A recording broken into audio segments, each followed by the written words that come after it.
everyone, it's Adaptive Goddess, and today I'm going to be talking about de-escalating when none of the skills will work.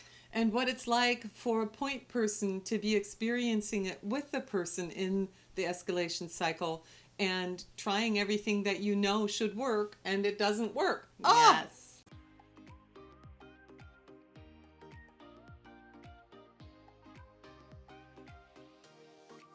So I'm going to start with the topic or the term point person because I know it's kind of one I've made up. I've heard it other times.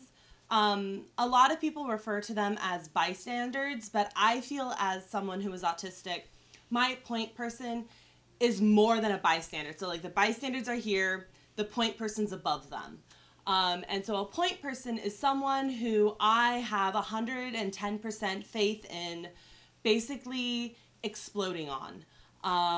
That is showing my worst peak. They've been through my worst peak. They've helped me out of it. I have complete trust in them that they can help me through whatever I'm doing. And if you are a point person for an autistic person, someone who is autistic, that I think is a huge sign of trust. And I think it's really important when you know that, maybe the first couple of times you don't know it, but when you do know it, to let that person know, because it is a different experience than a bystander experience. Yes. Because there are different expectations, and that's really good for the person to know. Yeah. So if you are autistic and you have a point person, let them know that, like, hey, you're my point person, like, I have a lot of trust and faith in you. And if you are told that you are a point person, please take that as, like, a sign of, like, the person does really trust you and not, like, they want to explode on you all the time. But know that if one does happen and you are in a group setting, that they're going to turn to you for help and not necessarily any other bystander. And I think, too, setting that expectation up helps. After the time or before the escalation cycle, to have some forms of contract, verbal contracts in place that say, okay, look, this is what's happening and I'm experiencing it this way. This and this and this is what I'm planning on doing, or this and this didn't work, and try to work those through before you're in a cycle. Obviously, you can't do it when you're in a cycle, but it definitely helps knowing it and formulating some structure around that relationship. It definitely deepens and strengthens the relationship. Oh, totally. So there are some, like, quick tips overall if you are a point person, or really if you're a bystander, of, like, de-escalation. Even if the skills are working, they are definitely increase your distance between you and the person. Have a body language or a tone of voice that is neutral. I know that is so difficult as someone who has watched other people experience an escalation cycle and have been their point person too. Yeah. I know it is so hard. So hard. So hard. Just please try and stay calm. That will, like, go to the other person. I don't even know what that's called. Like, gets absorbed. Yeah, it gets absorbed. Yeah. The calmingness of the aura around you gets absorbed by the other person. I don't know. That sounds great. Also, like, make sure you're facing the person, but, like, you can angle yourself a little bit so that you're not, like, full on confronting them, but you're like, hey, I see you. How you doing? Don't look directly into the eyes. Yeah, don't try and stare into their soul. That's not gonna work. But, like, it's definitely important to never turn your back on a person who's escalating, even if you're their point person, especially, I think, if you're their point person, because they're the person who they feel more comfortable with. And so they're the person who may get, like, the anger or any violent aggression taken out on because they know you are safe. Yeah. So, you know, in previous videos, you've talked about DBT skills and calming skills and go-to fidget toys and all of those kind of goodies that help you stay calm or even maybe not hit that peak. Yeah. And I have found that the most stressful time for me when I am the point person or even just a bystander is in everything is okay and going according to plan if it's not in the peak. And I have found that when it's in the peak, I have found myself feeling lost or unable to say the right thing or do the right thing, or unable to remove myself or stay neutral because the demand is so high for something, the person who is in the peak, for something to happen. And this last couple of years, though, with this training, watching the videos and doing all the, and understanding all the ins and outs of the distress tolerance tools, I felt that I was better equipped to be that point person. Yeah. And then I end up in those peak moments, Yeah. and those exact skills don't work, are rejected, are no, not that, no, not that. And it's like, oh, wait, what? I thought I was so skilled in any of that. And it's like, oh my gosh, nothing's working. The playbook gets thrown out. Yeah, the playbook gets thrown out. What do you do then? And it's really hard. Well, like, even for me, and this is kind of where I'm coming from as someone who is autistic, I know my skills. I know I have my skills down. I know I can use them. I know what they are. I know how to use them. I know when to use them. I know how great they can be. But sometimes a situation will come up, they don't work. Yeah, and as the point person, when that's scary. Well, it's not just scary, it's a little frustrating and a little bit like, wait a minute, I thought you had all these skills, so now as the point person, you have these expectations. Yeah.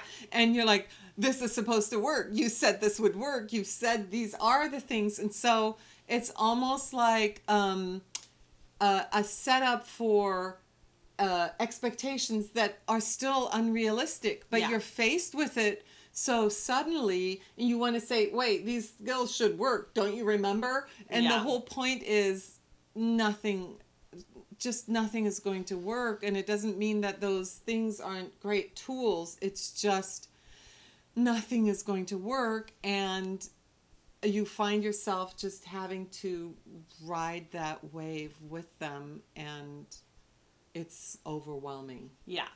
And that doesn't mean that those skills are now forever not going to work. It's just in this particular situation, they're not. And I remember I had a situation like that, and you were like, no, use this, and I said no, and you're like, well, they work. How do you know they won't work? And I was just like, I just know. Yeah. You know when those skills are going to work and when they're not going to work. And you as the point person really want them to work, because then you it want calms them, everything then everything down. will be calm. But it's not a pretty packaged one size fits all, or this is predictable. The whole thing is, in the escalation cycle, it's unpredictable. So it would help to hear from a triggered point of view, what you're trying to hear, and then also from the point person point of view, what can we do? And I think the biggest thing is you are you let yourself be part of the wave riding. I'm in your boat with you. You're not doing this alone. And try to be as soothing, like you said before, as soothing as possible. And like, definitely understand that, like, yeah, it's scary for the point person. It's probably even more scary for the person being triggered, because they have their skills. They know their skills. They've practiced their skills. Their skills have worked. And now they know they're not going to. And so it's basically like if you took the blue blanket away from Linus and the Peanuts. I mean, that's a security blanket. Yeah. Like everything would not work. It's not taken away. It's where is it, and nobody knows where it is, and you're my point person, and aren't you going to solve that problem for me? Yeah. And in that moment, I feel like, okay, here it comes, and I'm going to slowly back away because I don't know where Linus's blue blanket is. But the moment that happens, it's like the triggered person can tell, uh-oh, she's backing away. That's not going to happen. So then all of a sudden the soothing doesn't work, and you feel yourself getting dragged in more and more. And that's when I feel like that's when the bystander or the point person skills really need to take over. And I have just we've realized I lose. I get triggered too. Then all of a sudden, I'm like, what am I supposed to do? And I think one thing that we talked about is helping figure out what is my best role here. And one of them is to say, are you venting all these unreasonable thoughts, or are you trying to get me to help you problem solve all these triggered and now escalated catastrophic scenarios? Because there's a lot going on that you don't understand, and one, if you don't know that, one can lead to something worse. So one thing I have found with myself being autistic and with others who are autistic is when something doesn't go right, we don't necessarily can't accept that it's going wrong. I mean, I can totally accept it's going wrong, but the problem for me is, like, I see the world as it should be. And the fact that it's not that is really hard to deal with, because I'm like, there's a million other possibilities to solve this one problem. Why aren't we doing a million other possibilities? Because those are 1,000 times easier. It's interesting from that perspective to hear you see the world how it should be according to you. And I find the real escalation and real trigger to a sure path to point at, like, peak, is when it's not the expectation you had assumed it would be. There's a lot of assumptions going on, and a lot of it should be this way, should be that way, should be that way. Why isn't it? And it's not anticipated. So you thought through scenarios, you made a plan, and this is not the way that it's turning out. And the more planning goes into it, the more I have seen, the more you're anticipating and figuring stuff out. Then when it doesn't go that way, it's almost like, what is happening? And that's then the scary. I had just, over this past weekend, was rewatching the Harry Potter series, and one of the lines just stood out to me because it was, like, so poignant to this scenario. And it's when they're escaping Voldemort, and Harry says, Hermione, why do we plan? We plan. We get there, and then all hell breaks loose. And I'm just like, that's kind of what happens no matter how much you plan. And I'm not saying don't plan, because planning is really important. Because sometimes it does work out that way. But yeah, because it does, because we're not a movie. But it is important to kind of realize that no matter how much you plan, there is an element of unexpected, because you can't control other people.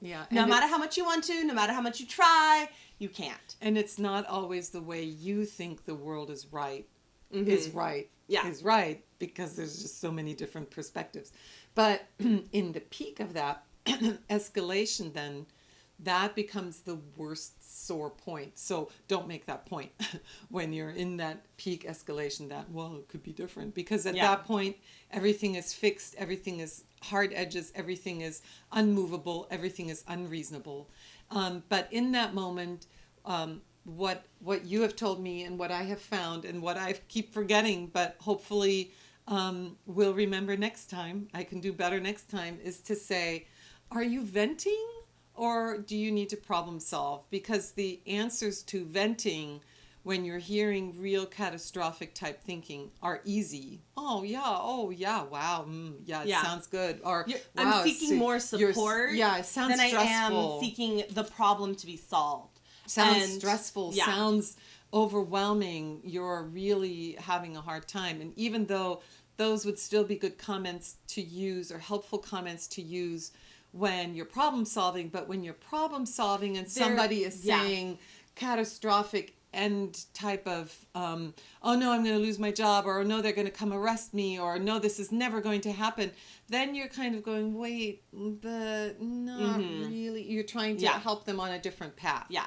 And that's a lot more difficult. And sometimes, I mean, I'm the first one to admit, sometimes I need to vent, and I'm going to say very catastrophic thinking. I'm going to go to not necessarily a dark place, but I'm going to the worst possible solution, the worst possible thing. I'm going to say a lot of should statements. I'm going to say a lot of it's going to break. It's not going to be done. It's my life is going to be ruined. Oh, well, and it's I'm going me. to Should be in Sherlock or in Shakespeare. And as the point person, knowing the difference helps. Yes. Because when you get to you're in problem solving and it's still woe is me. And critical thinking skills need to be engaged, but the triggered person and the escalated person is in catastrophic mode. Where do you go, especially when in your mind you don't have the answer? And the next words out of your mouth need to be, I don't know how to fix this. Because... And those, as the person who wants the problem solved, I don't know how to fix this, is going to be the hardest words you are ever going to hear. They probably are the worst words I could ever possibly hear. But, I mean, your point person's still a human. They're not a computer, unless you somehow created an AI as your point person, and if you did, congratulations, you probably won't face these problems. But most of our point people are human, and they're not gonna know the infinite knowledges of the universe because no one does. But the triggered person really does want to have you know, and you're my point person. I trust you. You know how to do. You know more. I'm asking you for help. And not receiving in that moment what is needed is so difficult and can cause more escalation. Yeah. And really all I want to say is, let's go to the computer and figure it out. But that doesn't fulfill that need at that moment. But sometimes that can be what it is. So if you are the point person and you do want to help out, and the person is kind of not necessarily being all catastrophic and you're not concerned for their safety, you can definitely say, like, I don't know how to fix this, but let's go to the computer and find out. Being as straightforward as you can with someone who is in an escalation cycle is so important, because they are not going to listen to the long-winded lecture. Yeah. Trust me. Yeah. Don't do it. And that's very tempting, because at this point you're yourself in the you should be doing this and you should be doing that, and why are you blah blah blah blah blah. Yeah. And the lecture would feel so satisfying and so juicy and gooey and good, and she should know, or he should know. I need to know. Like, I definitely need to know what I'm doing. Not necessarily you, but other. I remember lectures, and I remember tuning them out, not listening to what was going on, and still being confused and frustrated at the end of it. And so in that, I don't know how to fix this. Let's figure it out. And even the let's figure it out is, no, I didn't want to figure it out. I need you to tell me what to do, is overwhelming for the point person. That I think, going back to the just you and my relationship, having had some of those cycles, to say, hey, what do I do when that happens? And you were telling me that one thing that helps, may help for me, is to say, after I can't fix it and there's nothing else to do, is for me to say, I need a breather, and I'm going to step away for a moment to figure maybe some things out and come back to you. And I forget about that all the time. And you had said that that's really modeling the behavior. And sometimes I forget that that's really important. And of course, as the point person, you've got a lot going on to then keep your wits about you, to say, oh yes, wait, I'm going to ask, is this venting or is this problem solving? And then I'm also going to model the behavior that I want. So hopefully it is a step, but it also feels like that's what I need. Yeah. And to take what you need also at that moment, to take a break and do what the point person needs at that point. And if you are the point person and at any moment you need to take a break, please let the other person know, because if you kind of walk away, it feels like abandonment. Yeah. I'm not saying that's what it Especially is. in a huff. I'm not saying Which that's what feels you're good. doing is Yeah. you're abandoning the person, because I know you would never do that. Yeah. But it does feel like it. And what the person is seeking is kind of engagement. They're seeking information. They're seeking kind of they're falling. They're falling, and they're trying to grab on to whatever they can. And you're holding them on a ledge, and you walk away, you let go, and they're like, am I gonna keep falling? And so if you say like, oh, I'm taking a break, and you're modeling the behavior that you want, so you're using words of like, I'm taking a break, or I'm gonna use my distress tolerance box because I'm feeling overwhelmed. Use a lot of like, I am feeling statements, so I'm going to statements. That kind of puts back into the frame of mind and the frame of reference of like, I have skills. They may not be working for me, but maybe I just need to go away and just breathe for a second. And for me, I know several times, like, you have been like, I don't know how to fix this, and I'm freaking out, and you're like, I need a break. And so then I'm all of a sudden like, okay, I now know what I need. I need someone to show me on the computer where I need to find this information, because I clearly couldn't find it. And in the past, I have also, when it's been a phone call, just hung up. And I want to hear what that felt like to you, without saying I need a break. But I'm just like, ugh, I'm just gonna disconnect. Yeah. Sometimes they work, sometimes they don't. They've worked when you're like, I'm feeling stressed, I need to do this. Click. Yeah. Like, I need a break. I'll call you later. Yeah. And like that kind of stuff is a little bit easier to take. I know than I've just not done click. that though. Sometimes I've just done the click. But I know when you have done the click, you have given me kind of like a go-to blank. Oh yeah? Oh good. Okay. Yeah, you've given me kind of a direction where I was in problem solve. So this is like, if you're in problem solving mode and the person is freaking out, but you kind of know how to help them, like you know how to have them get the information. Whether it's like they go to insurance, or they go to the bank, or they go to the store, or like places that can solve their problem. You basically say like, oh, go to this place. I think part of it is, though, you're trying to problem solve while still escalated, which is not a good place to be to problem solve. But often I have found myself in a situation where the escalated person requires that. And to de-escalate. To like, I know that de-escalate. I'm one of those people where my escalations aren't so much I kick and throw and I do things. Some of that's behavioral that does happen, but it's not necessarily a straightforward escalation.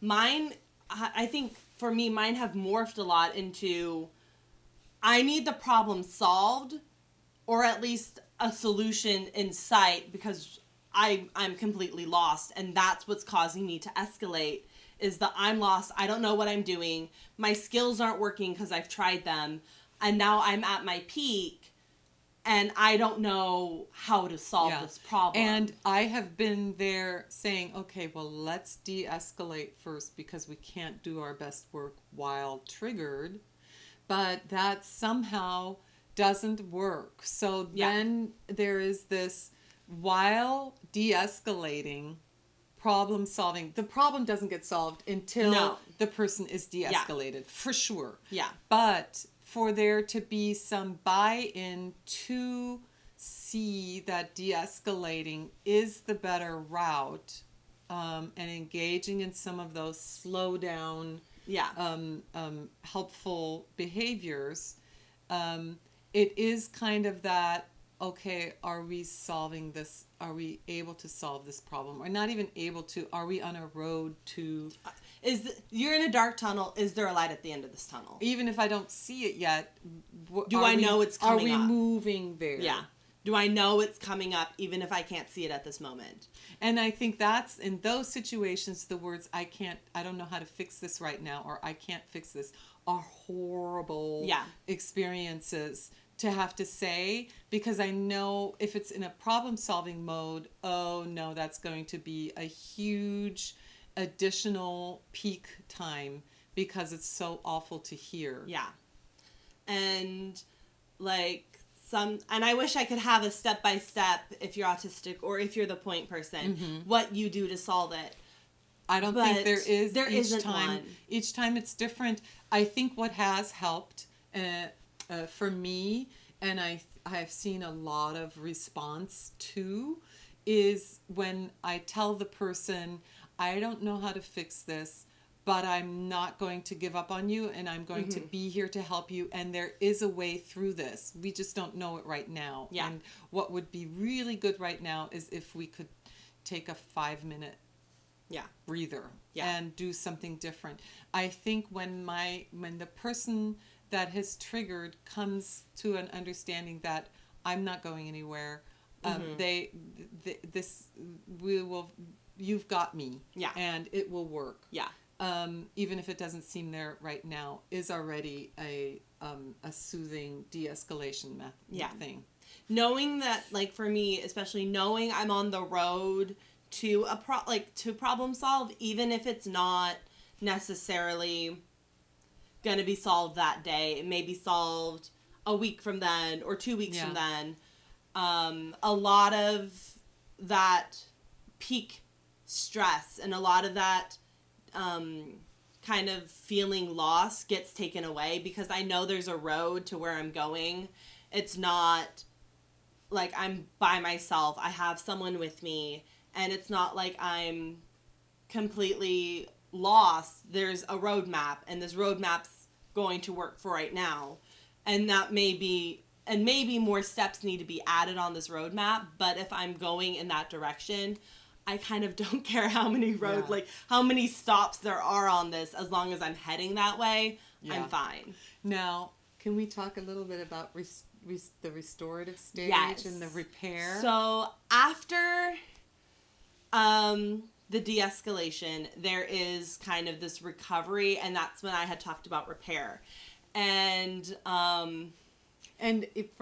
me, the question is it okay to ask for the repair and talk about it, or do you wait for the person to come to you with the repair? So that is a good question because it is really dependent on kind of the person. So if the person's still in de-escalation, you don't want to repair because you don't want to rehash. It will only lead to another escalation. So, but if they are in their calm state and they are kind of reflective. They're reflective. Or open to reflection. They're open to reflection. They're back in their baseline state. And it's been, like, give them some time, too, to kind of, I know for me, I get very, reflective on the words I want to say because I want to be very precise and very clear with what I want to say. So is this, like, hours later or days later? It all really depends on the situation. Okay. For something really, really big, I would say give it maybe a couple of days, maybe 1 or 2, at most 3, and by that 4th day, if they haven't come to talk to you, seek them out and see, is that in their head to talk to you? Mm-hmm. And so that was kind of a intense situation. Can we talk about that? Yeah. Or, I noticed that there were some things going on. For me, one was one time, so I carry this silly putty around with me in my purse because you asked me to, and we wanted to use it, and then you didn't want to. What happened there? Yeah. So it's kind of more curious thought. Yeah. And you can always come at it kind of curious. If the person is more of a straightforward person, definitely come at it a little bit more straightforward. Because sometimes people can pick up if you're asking the question or if you're trying to reflect on that situation, or if you're have expectations. Yeah, have expectations for it. So for small ones, it can be an hour or 2. It all really just depends on the situation and the person. So say the person doesn't come to you. What's in your head that would tell you I need to do a repair? For me, I know after any time I've had an escalation, or anytime I've had a panic attack. And I know I've had a panic attack even though I black out because of the situation before I black out. And so I know if I've had any of those feelings, or if I've had any escalation, a repair is needed. And so sometimes it's trying to find, for me, I'm very like reflective of my words. I'm very self-aware of what I need to kind of do in that situation. And so a lot of it is kind of making time to do it and finding the right time to do it. So my advice for that is don't try to wait for the best time to do it, and just do it rather than trying to find the right time, because sometimes there isn't the right time. Well, and what I kind of mean by that is like, I plan to talk to you on this day. Something else happened that made that unable to happen. Yeah. So I need to find a different day. Right. What day do we see each other? And things like that. But how important is it to have the repair? So notice a week or two went by and nothing happened. Then how important is it to follow up? The repair, I think, is the most important part of this entire interaction. So the point person at some point would come and say, hey, we need to talk. We need to do some work here. Yeah. And I want to tell you about my experience, or want to tell you what worked and what didn't work, kind of. Yeah.